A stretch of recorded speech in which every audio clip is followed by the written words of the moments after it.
Hello and welcome. Threat modeling in 2018. Why do you want to listen to me talk about this?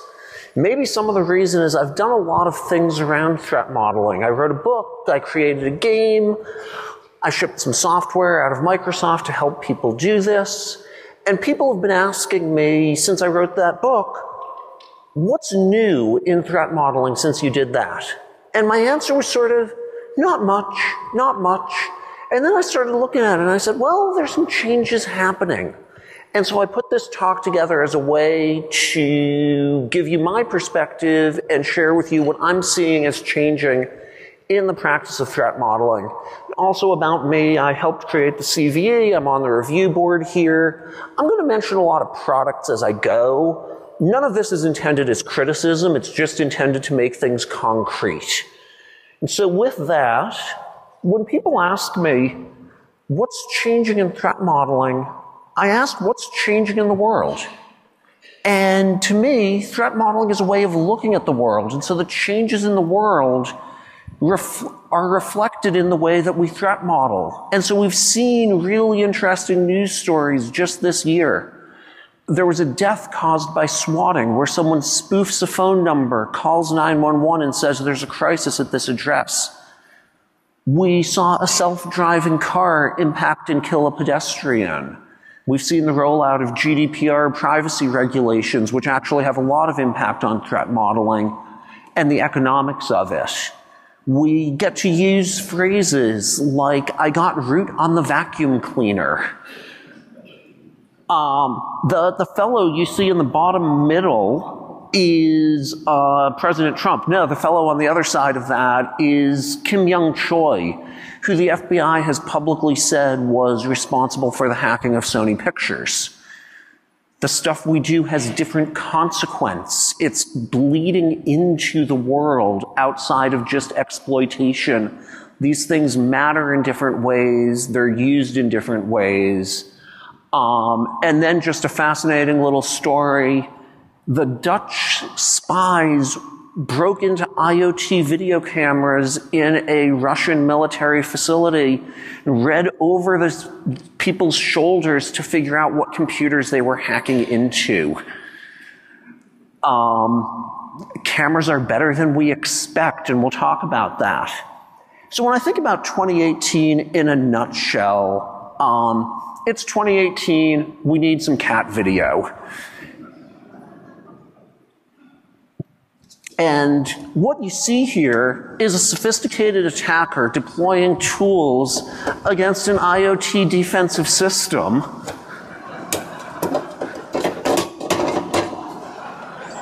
Oh my God, he did it.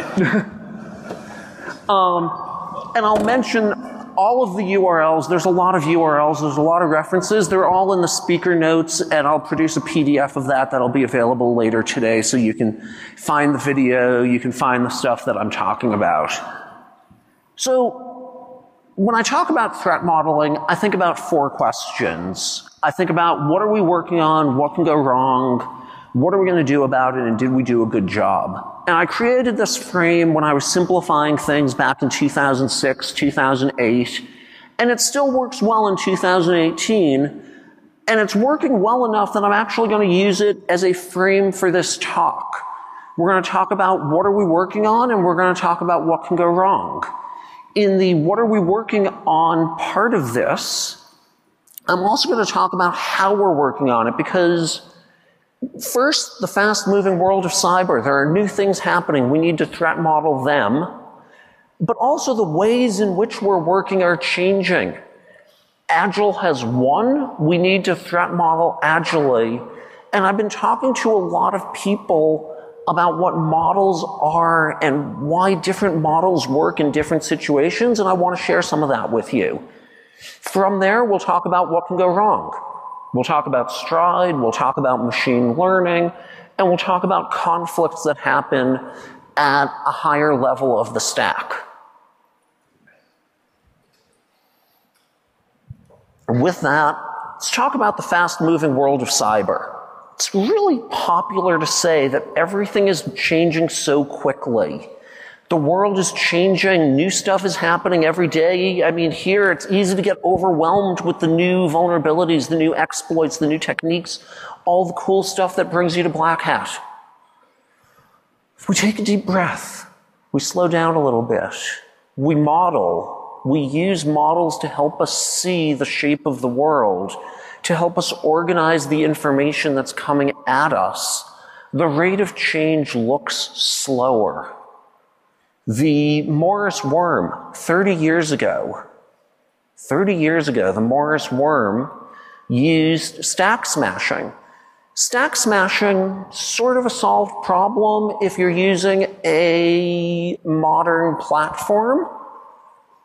We've got ASLR, we've got DEP, we've got all sorts of defenses that make it really, really challenging to write a buffer overflow the way we did 20, 25 years ago. The Morris worm used passwords. And guess what? We're still seeing passwords and password leaks and password problems every day. But I think the world is changing fast in one area, and that's IoT. There are a lot more sensors and actuators than there were 5 years ago. There's a lot more sensors than there were 10 years ago. And a lot of these things run Linux like it's 1999. It's awesome. You get NOP sleds to land your exploit in again. Well, it's awesome if you're an attacker. If you're defending, not so much. But a lot of these things, they look like cars. They look like door-opening dogs.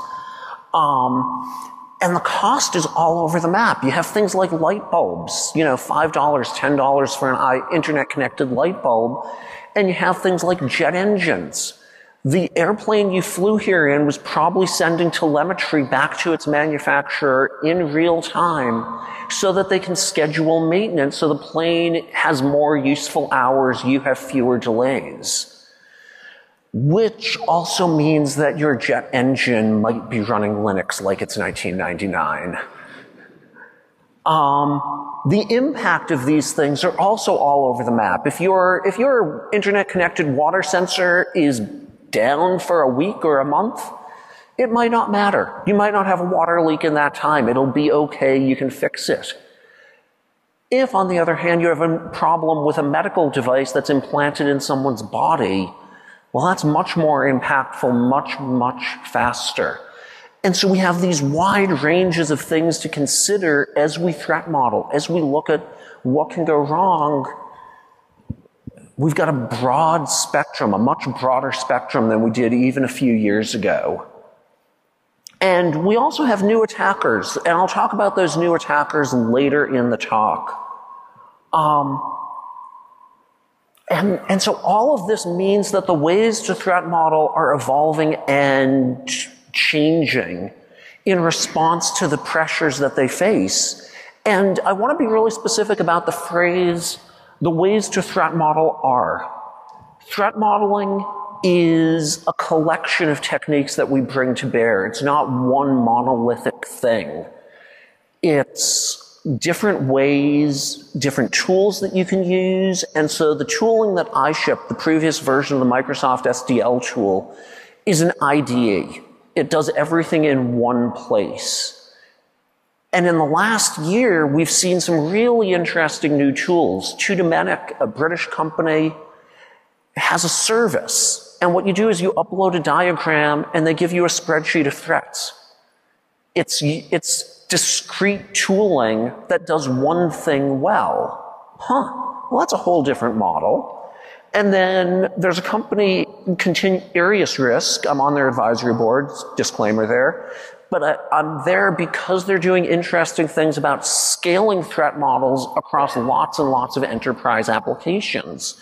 They're much smaller threat models, they're much faster. And all of this is the ways that threat models are evolving, and our tooling and ability to engage with those changes is evolving.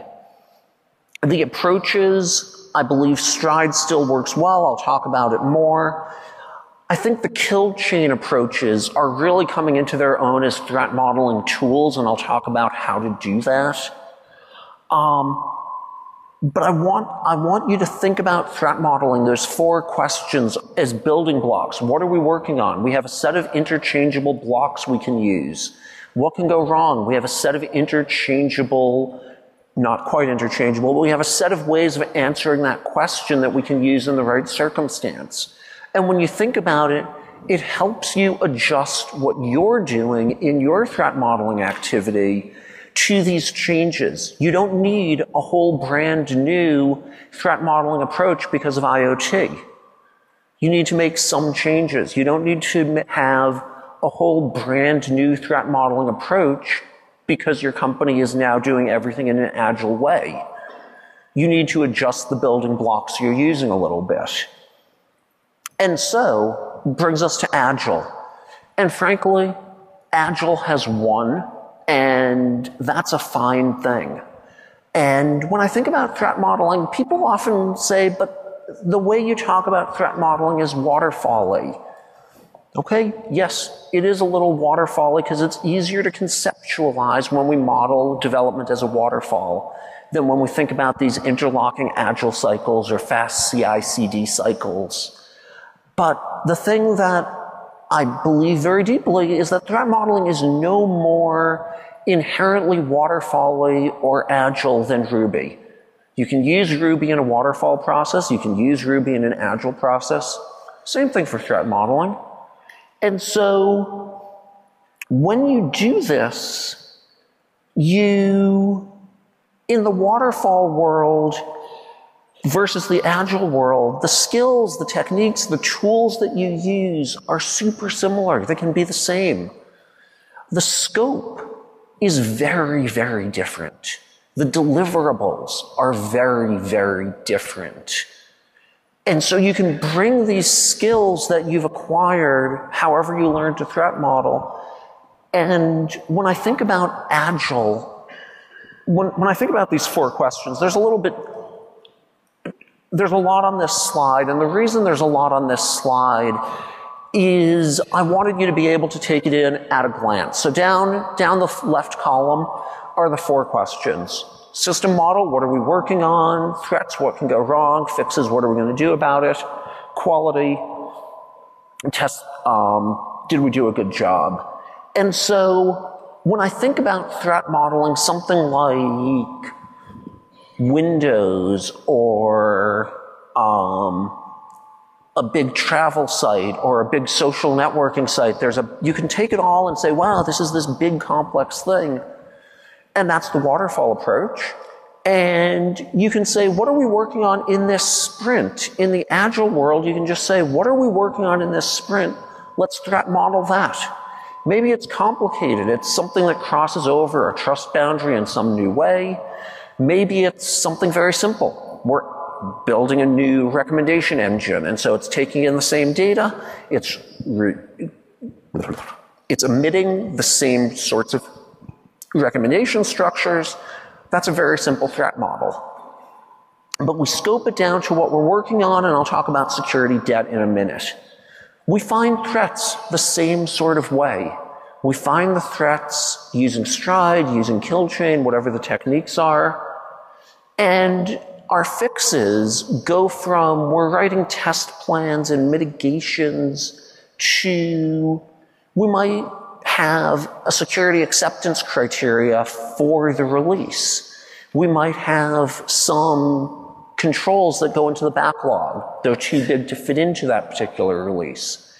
And so making the shift is a shift of scoping and a shift of deliverables. And a lot of people ask me, but Adam, I'm starting out threat modeling. I need a big system diagram. I need to understand how everything comes together, right? Well, it's hard to get there. It's hard to convince people in an agile world that they should stop and create this big map of everything. I see you agree with me a little bit there. So what you can do is just start with whatever the team is working on. Do some very simple threat modeling around that. Demonstrate some value. And over time, people will say, oh yeah, and this component over here has this problem. Good, you notice that. We'll accumulate that knowledge, we'll put it in the backlog, and over time, the act of creating an all-up system diagram might be the sort of refactoring or big complex work that gets its own sprint. But we actually have an advantage. It's an important advantage, which is 2018 involved GDPR coming along. And GDPR said you need to know where your data is going for European privacy regulators. Someone else did all the work to find out where all your data flows are. You should become their new best friend because they've moved from being a project office, get ready for GDPR, to a program office that has to go and bug the developers every quarter to say, what new data flows have you added? Well, maybe you and the GDPR folks can team up and keep those diagrams that they created up to date. You can use them for broader analysis of what can go wrong, and you can develop deeper threat modeling. So I want to shift topics a little bit. And Eva Gelperin of the EFF tweeted something this spring. She said, our model's scary. And I was like, And then a British academic I know was talking to me, and he said, yeah, I've been doing SDL usability studies, and I was rolling this out, and someone said to me, you know, the thing your questionnaire doesn't capture is this modeling thing is just scary. I was like, well, that's interesting. This meme keeps coming along. And the first thing I want to say is we should absolutely respect the concern. I don't want to say, just deal with it. Look, I created a game to help people threat model. I think it should be easier. But some things are a little challenging. And also, people model all the time. We use models. You're coming to a conference. You didn't figure out the path from your hotel room to this room in advance. You have a model. I've got a room. There's a convention center. I'll walk between it. You're abstracting away important details that you had to know about. We're good at modeling many things, but in a world where we generate code automatically, it's scary to ask people to do things that require thought. It's scary to ask them to do things where figuring out what is right and what is wrong is not obvious.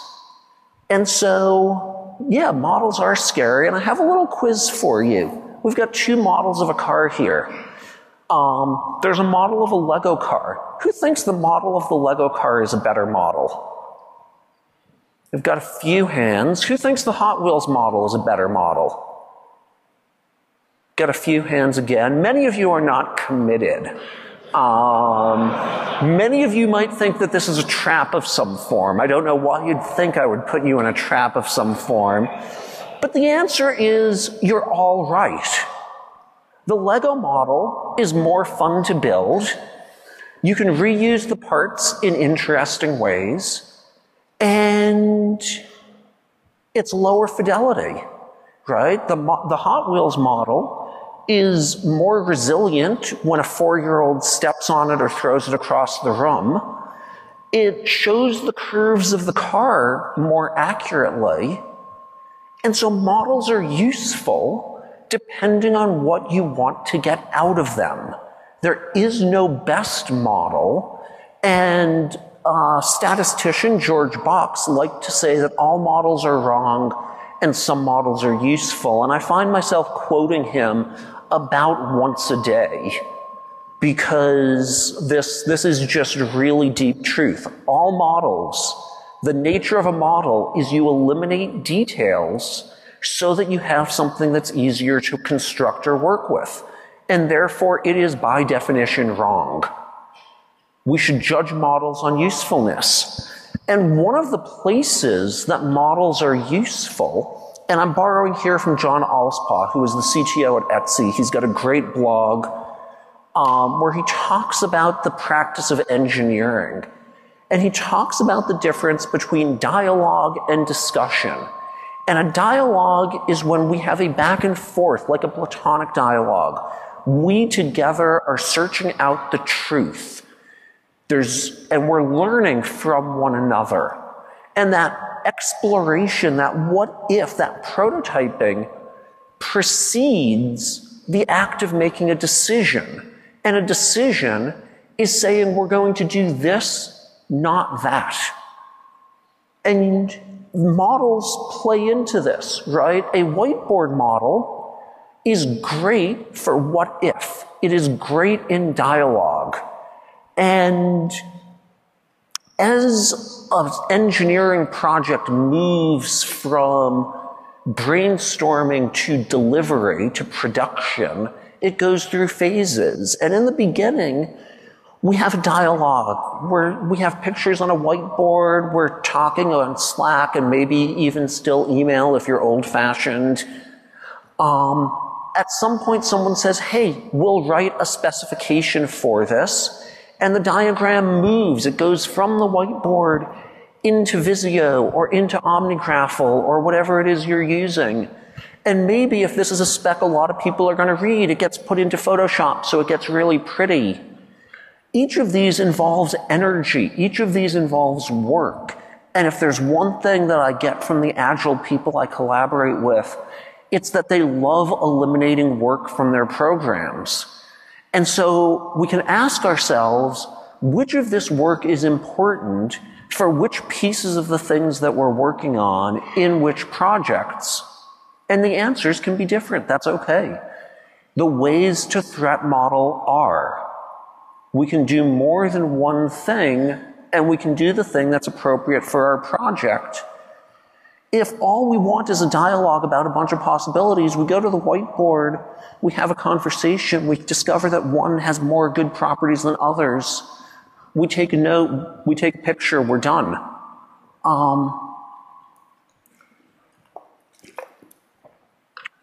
The other thing to say here is it's pretty common for people that I work with to say, hey, could you bring me a diagram before we have a threat model meeting? And you know what you're actually saying? I don't want to have a dialogue with you. I want to sign off on your work. Because by the time they're ready to bring that diagram to you and have it reviewed, they're done making decisions. They want your acceptance of their decisions, not your engagement. And so that question, perfectly innocent and one I've asked 1,000 times, turns out to have real implications for the ways in which we collaborate with the teams around us. So,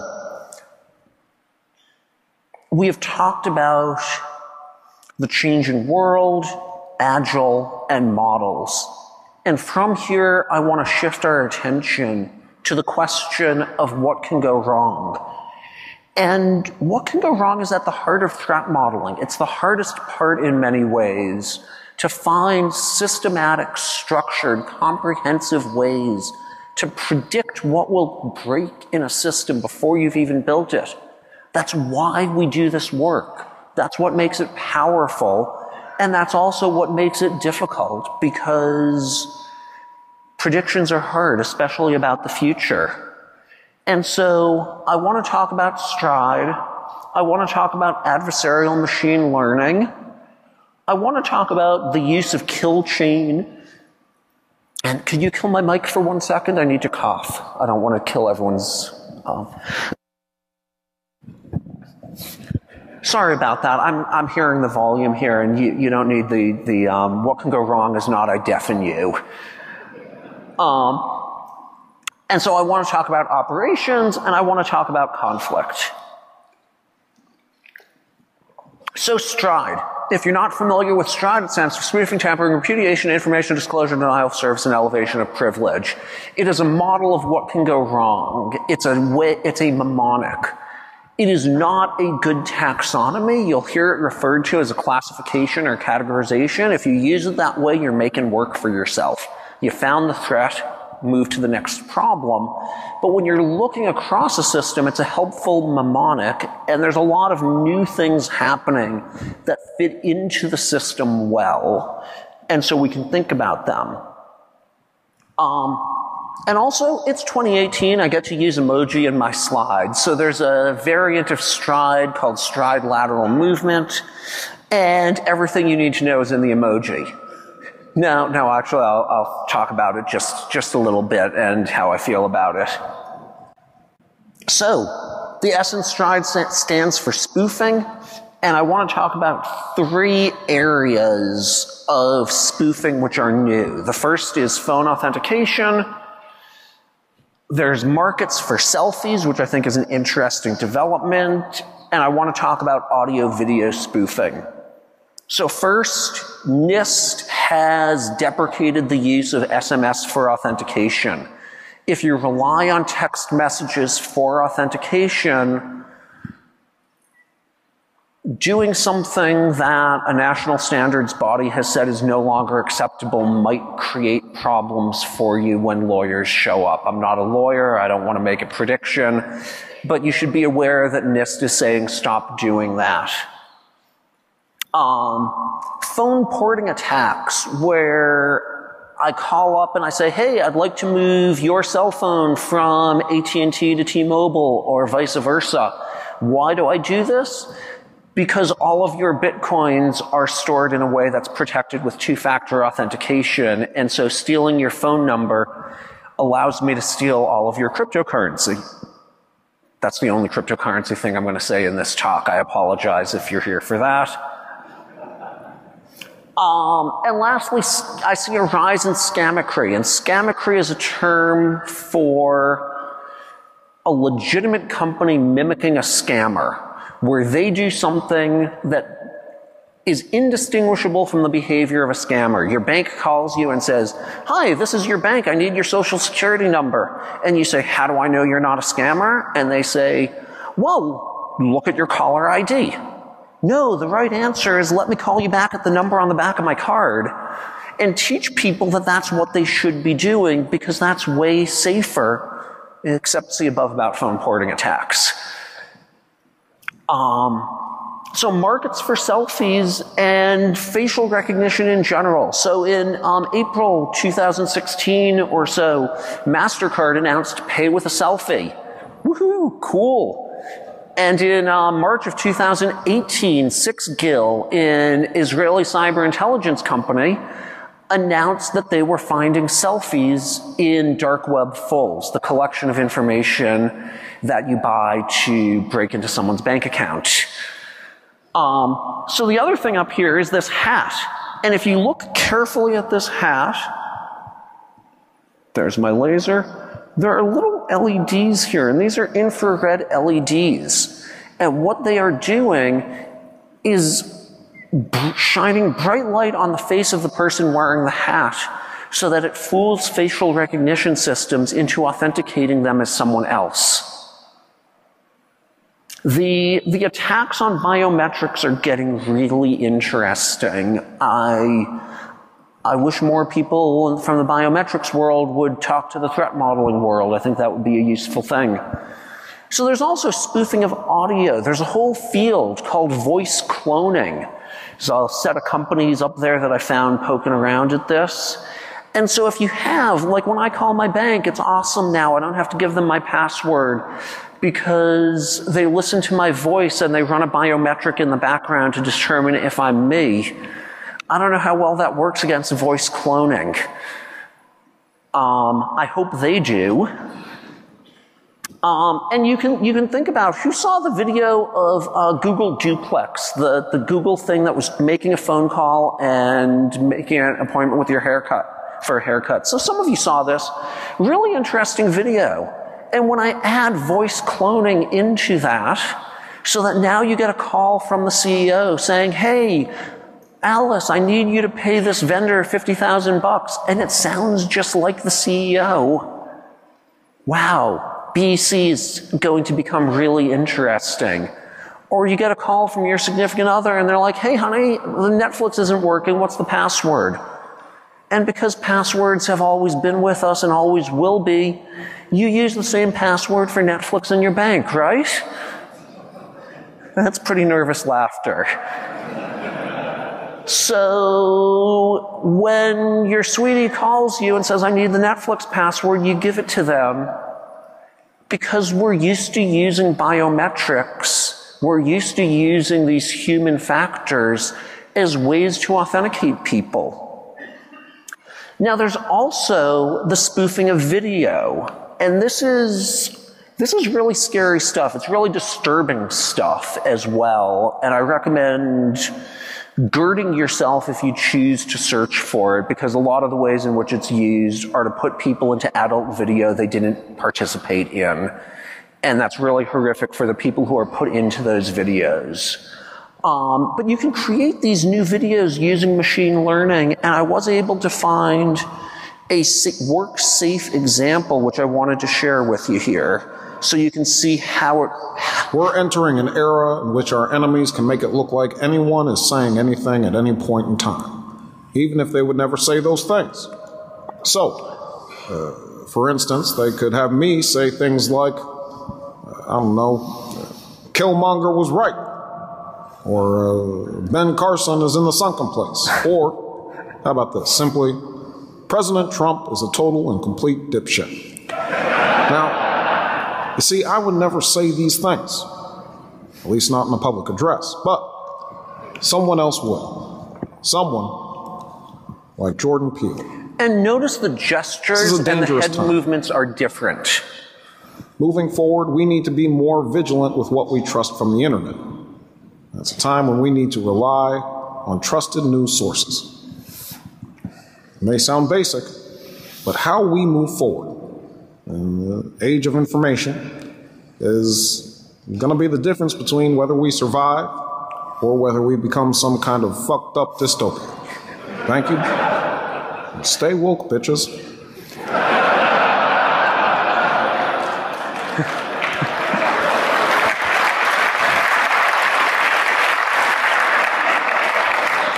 So, in this particular instance, they used a voice actor rather than a voice cloning service as they put this together.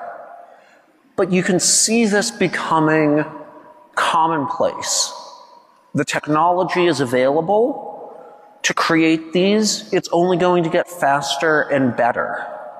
And so when we start to think, you know, I was opening a new bank account for my business, and that part of the process was a short video call in which I displayed my ID. It was sort of cool. I don't think they've seen this video. Nope. Sorry, no more Jordan Peele or President Obama. Moving from spoofing to tampering, Roy D'Souza, who's a colleague who I used to work with, is now with an IoT company, and he was encountering an issue where his colleagues would say, but our devices are in people's homes, they're not subject to attack. And he created the term Airbnb attacker as a way to say, these devices are in people's homes that they rent out to other people who they don't know, who stay there for a week at a time.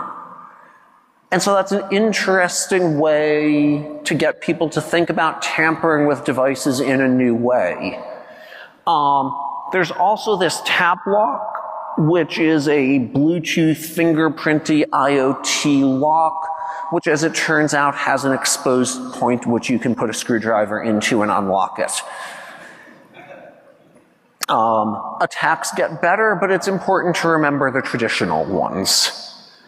I'm going to skip repudiation for now. Information disclosure. First, location. Some of you may remember in January there was a fitness tracking company, and as it turns out, its fitness tracking tools were being used by special forces all over the world from Western militaries, and you could go to their website and see maps of where these people were running in places where there's officially no military base or presence. And so that was bad, but that was January, and then earlier this month, another equipment company had the same problem. Now, as a fan of threat modeling, I believe very deeply that the best time to fix a problem is before you ship the product. But the second best time to fix a problem is when your competitor is on the front page of the New York Times for a problem that you too have. And you can go to your CEO and say, there but for the grace of God go we. Now, they didn't do these things, and 2 days ago, the Department of Defense announced a ban on the use of GPS-enabled fitness monitors in operational areas. It's a very broad ban, and again, the link is in there. It was surprising to me, but the worst time to fix a problem is after the DoD has banned a large chunk of your customers from using your devices. The best time, just as a reminder, is by threat modeling and finding it before these problems have occurred. So, location is fun, but there are lots of sensors, and mobile phones are driving the cost of sensors down and the quality of sensors up in amazing and unintuitive ways. There was an attack a couple of years ago where the accelerometers in Android reveal your password to any app on your phone because as you move just a little bit, the accelerometers are that sensitive. Unexpected. Cameras take pictures that are way better than people expect. And so we see pictures of documents that shouldn't be public because people don't expect the camera to blow up the picture to blow up that way. If the lens is far away, you're safe. Nope, you're not. All of this leads to exciting new information disclosure. And so tracking data flows from those sensors to wherever the data is going becomes more and more important.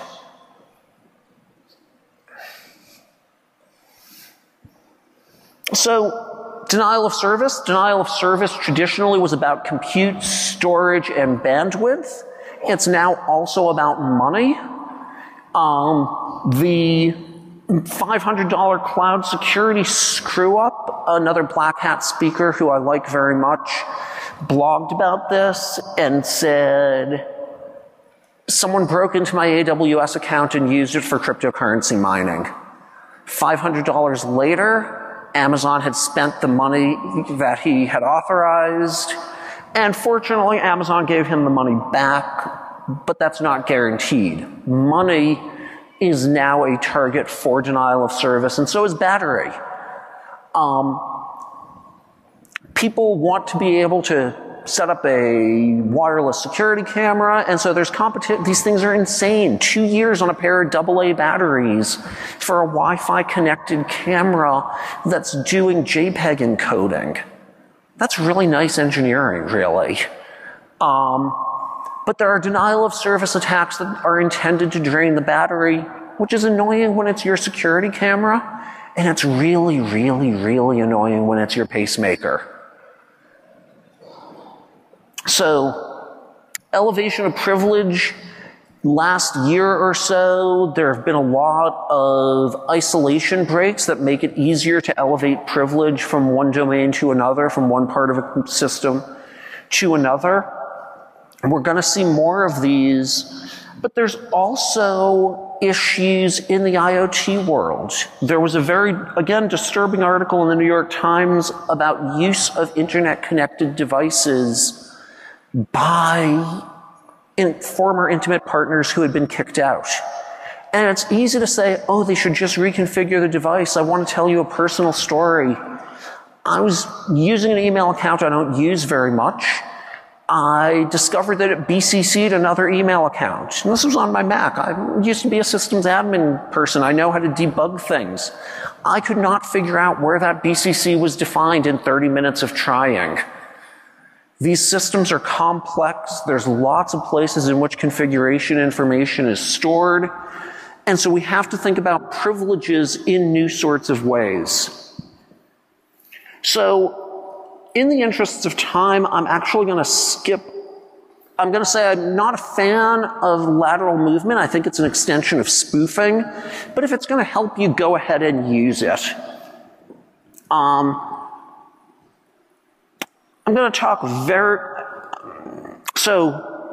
the kill chain as an alternative to stride. I see lots of people using various kill chain types to help them think about operational security in new ways. I like it. There's a guy in the Netherlands created a unified model, meta model for the kill chain that allows you to pick and choose between variants and find ones that work for you. There's a new field emerging called adversarial machine learning. And this allows you to bend other people's machine learning to your goals or just to break it. There's a lot of interesting things happening here, but fundamentally I want you to remember that machine learning is code. It's complex code that you don't understand. More code, more bugs. More complexity, more bugs. Less understanding, more bugs. Do you see where this leads? There's a talk tomorrow if you want to see more on adversarial machine learning. And so I'm skimming ahead because I want to talk about conflict. I want to talk about moving above the thinking about just exploits to thinking about conflict. And as an example of this is an interstitial that Yelp showed about the Red Hen restaurant. You may remember there was a kerfuffle in the news. They kicked out the White House press secretary. And what Yelp did was they put up this page that says, hey, we don't take a stand on this, but reviews should be about the restaurant, not about the news. Okay, that's fine. That's what they did. And I want you to notice that there are the other thing they did is they said, we will review all of the new reviews and get rid of a lot of them. I want you to notice that there are two important technical decisions that they made. The first is they put up this page. Someone had to spec the code, someone had to write the code, someone had to write the text there, they internationalized it probably into a lot of different locales. They did engineering work in response to the use of their platform in this social conflict. The other decision they made is to put these things into review rather than just locking the review for some number of days, right? Lock it for something between 10 and 15 days. Don't tell people so they can't put a calendar reminder. Most of them will have forgotten before they come back to write the mean review or the glowing review. You can make technical choices about what to do in these situations. And so we can think about applying the 4-question frame. What are we working on? Some system that has user-generated content, that has social content. What can go wrong? All sorts of conflict. Trolling, death threats. We've all seen these things. What are we going to do about it? Our intuitive fixes don't work as well as we'd like, and did we do a good job? Well, we've got another emoji here. And so a bunch of people have been doing really interesting work on extending threat modeling to conflict. Shireen Mitchell and John Pincus have some attack trees I'll show you in a second. Amanda Lewandowski built a tool called Sculpt that's an explicit analog to Stride so that we can start thinking about these as problems that we can engineer around, or we can engineer in, excuse me. And so we've got an attack tree. This is by John and Shireen. And if we want to harass a person, we can trigger them, we can flood them, we can make them look bad. This looks like the same sort of thing we do with other threats. We can learn to work in this space in this way. What to do? The obvious fixes fail. Turns out that real name policies make trolls more virulent. Oops. But there are successes. Nextdoor is a social network for as a social network for neighborhoods. They had a problem with people using a lot of racially profile language that seemed to be racial profiling in their posts. And they said that's bad, they didn't like it, there was a media cycle, there was another media cycle. So what did they do? They did what Agile teams do. They ginned up a bunch of things and they did A/B tests. And then they evolved them and they did some more A/B testing. And when they were done, they found that they had reduced racial profiling in their posts by 75%. That's good. Is it great? No, we'd all like to see them do better. But they're using the tools of software engineering to address these problems. So what do? The fixes are less obvious. We really need expertise in human behavior. We need sociologists, we need anthropologists, we need people who, frankly, are better than we as engineers. That's a weird sentence. We as engineers are not very good at the human side of things a lot of times. We need people who focus on that. There are smart people who have useful things to contribute to this conversation along with us. And I believe that we need a catalog of effective design patterns. So to summarize, stride instances are evolving. There's new and interesting variants. Adversarial machine learning is fun, and it's going to get way more fun for the attackers and way less fun for you. And conflict is really looming over us. I really see the conflict end of this being what I'm going to be talking about a lot in the next couple of years.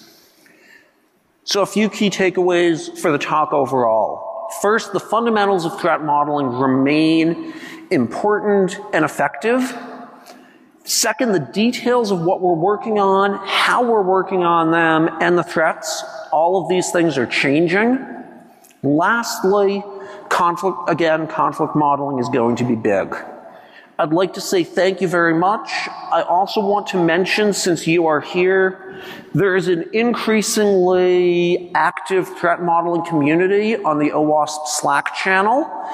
It'd be great if all of you could join us. If you're interested in this, please do. I am actually approximately out of time, and so rather than taking questions here, I'm just going to say thank you so much for your time and attention, and happy to take questions afterwards.